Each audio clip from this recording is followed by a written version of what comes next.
साल 1947 भारत को मिली आज़ादी, लेकिन आज़ादी के साथ ही एक बड़ा सवाल खड़ा हुआ, अब हम अपनी सरकार कैसे चुनेंगे।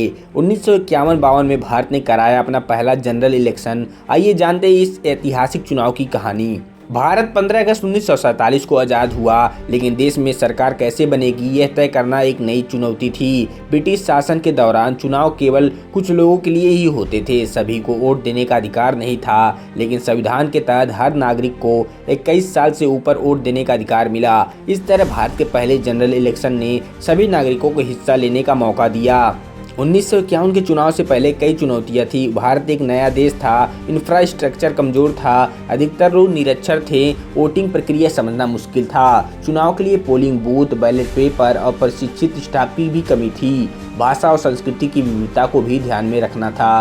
फिर भी इलेक्शन कमीशन ने तय किया 1951 से 52 में देश का पहला लोकतांत्रिक कदम उठाना है। मुख्य चुनाव आयुक्त सुकुमार सेन, उन्होंने चुनाव का पूरा सिस्टम डिजाइन किया। चुनाव के लिए कुल 499 निर्वाचन क्षेत्र तय किए गए। 173 मिलियन लोग योग्य मतदाता बने। बैलेट पेपर का पहला इस्तेमाल किया। और हाँ, वोटिंग एक सीक्रेट प्रक्रिया थी। काला स्याही का निशान और बैलेट बॉक्स का इस्तेमाल किया गया। 1951-52 के चुनाव में मुख्य पार्टियां थीं Indian national Congress (INC) Jawaharlal Nehru की लीडरशिप में, communist party of India (CPI), socialist party of independent उम्मीदवार। कांग्रेस ने बड़ा प्रचार किया, देश को एकता और प्रगति की ओर ले जाना, लेकिन कई स्वतंत्र और क्षेत्रीय नेता भी भाग ले रहे थे। क्या आप जानते हैं कि चुनाव में 173 मिलियन वोटरों में केवल 45% लोग ही वोट डाल पाए। इसका कारण था निरक्षरता और जागरूकता की कमी।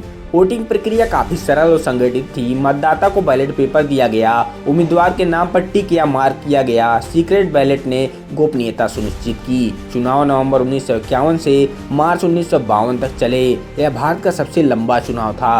5 महीने तक लगातार वोटिंग। चुनाव के नतीजे अप्रैल 1952 में घोषित हुए।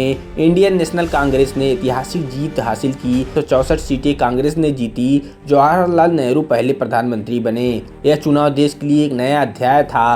पहली बार आम नागरिक ने अपने प्रतिनिधि को चुना। भारत के पहले चुनाव से कुछ मुख्य सीखें मिली। जागरूकता और शिक्षा सबसे बड़ी चुनौती थी। इंफ्रास्ट्रक्चर और मानव संसाधन का महत्वपूर्ण योगदान। लोकतंत्र की ताकत, हर नागरिक की भागीदारी। इसके बाद भारत ने हर 5 साल में चुनाव कराए और लोकतंत्र मजबूत हुआ।